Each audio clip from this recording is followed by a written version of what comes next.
Jabardasth hyper ఆది అచ్యుతాపురం మండలంలో Timmarajupeta, Haripalem, Atchutapuram, మోసయ్యపేట, Ramannapalem road show ప్రచారంలో జన ప్రవాహంతో కొనసాగింది. ఆది మాట్లాడుతూ సీఎం జగన్ ఇంట్లోనే మంచి జరగలేనప్పుడు రాష్ట్రంలో ఎక్కడ మంచి జరిగింది అన్నారు. జగన్ చెల్లెలకు న్యాయం కోసం పోరాడి రోడ్ల మీద తిరుగుతున్నారని విమర్శించారు. ప్రత్యేక హోదా తీసుకొస్తానన్నారు, గాలికి వదిలేశారు. మద్యపాన నిషేధం అన్నారు, మద్యం డబ్బులతో కోట్లు సంపాదించారని ఆరోపించారు. ఫ్యాన్ ఇంట్లో ఒకట్లో ఉండాలి, 4లో ఉండాలి. జగన్ మాయ మాటలు నమ్మి అప్పుడు ఫ్యాన్ స్పీడ్ 151లో పెట్టాము. అందుకే జగన్ పేదల జీవితాలతో విద్యుత్ బిల్లులు పెంచి మధ్యతరగతి ప్రజలను మోసం చేశారు. మహిళలకు బటన్ నొక్కితే 10,000 పడుతున్నాయి అంటున్నారు. మగవాళ్లు మూత విప్పితే 30,000 పోతున్నాయని ఎద్దేవా చేశారు. ఎలమంచిలి ఎమ్మెల్యే కన్నబాబు రాజును ఓడించి ఎలమంచిలి కూటమి ఎమ్మెల్యే అభ్యర్థి సుందరపు విజయ్ కుమార్ను గెలిపించి ఎంపీ అభ్యర్థి సీఎం రమేష్ను గెలిపించాలని ప్రజలకు అభివాదం చేశారు. హైపరాది ప్రచారంలో మండల కేంద్రం జనసంద్రంలా మారింది. హైపరాది మాటలతో టీడీపీ, జనసేన, బీజేపీ నాయకుల్లో ఉత్సాహం కనిపించింది. సుందరపును భారీ మెజార్టీతో గెలిపించాలని కోరారు. స్థానిక ఎమ్మెల్యే కన్నబాబు రాజు చిత్తుగా ఓడించి ఎలమంచిలలో కూటమి జెండా రెపరెపలాడించి రాష్ట్రంలో టీడీపీ అధికారంలోకి రావాలన్నారు. ప్రచార రథంపై ఎలమంచిలి టీడీపీ ఇన్ఛార్జి ప్రగడ నాగేశ్వరరావు, సుందరపు, సీఎం రమేష్, నాయకులు బైలపూడి రామదాస్ తదితరులు పాల్గొన్నారు. మంచి జరగలేదని ఇద్దరు చెల్లెళ్ళు రోడ్డు మీద తిరుగుతున్నారు, అవునా కాదా? మరి వాళ్ళ ఇంట్లోనే మంచి చేయనప్పుడు మీ ఇంట్లో మంచి జరిగిందని మీరు అనుకుంటున్నారా? లేదు కదా. ఇంకో మాట ఏమంటారు జగన్మోహన్ రెడ్డి గారు? మాట తిప్పను మడమ తిప్పను అంటారు, అవునా? మాట తప్పను మడమ తిప్పను అంటారు, అవునా? ప్రత్యేక హోదా వచ్చిందా మనకి? మాట తప్పాడా లేదా? సంపూర్ణ మద్యపాన నిషేధం జరిగిందా? మాట తప్పాడా లేదా?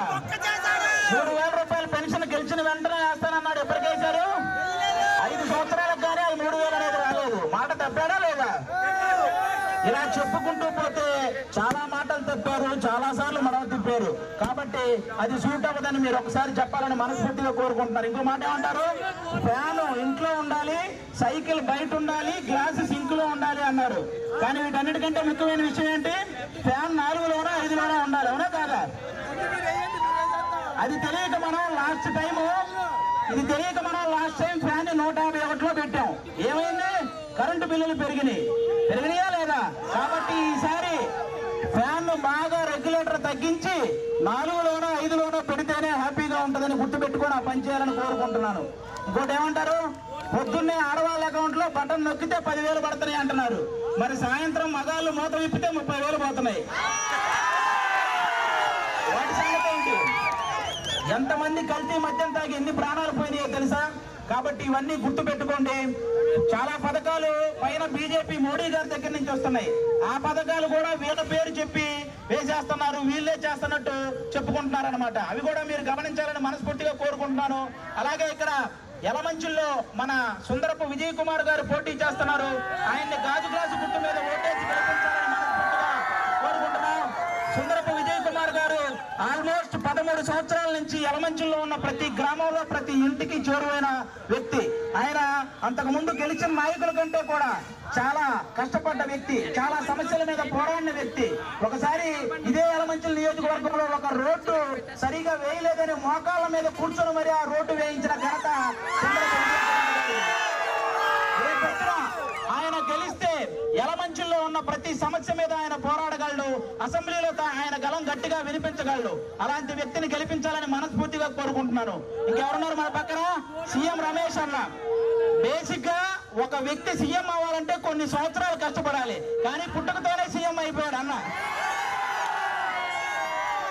సీఎం రమేష్ అన్న అనకాపల్లి కాన్స్టిట్యున్సీకి ఆయన్ని ఎంపీ క్యాండిడేట్ గా పెట్టడం ఆ కాన్స్టిట్యున్సీలో ఉన్న ఎమ్మెల్యేలు అందరి అదృష్టం. ఇదైతే మనందరం ఒప్పుకోవాలి.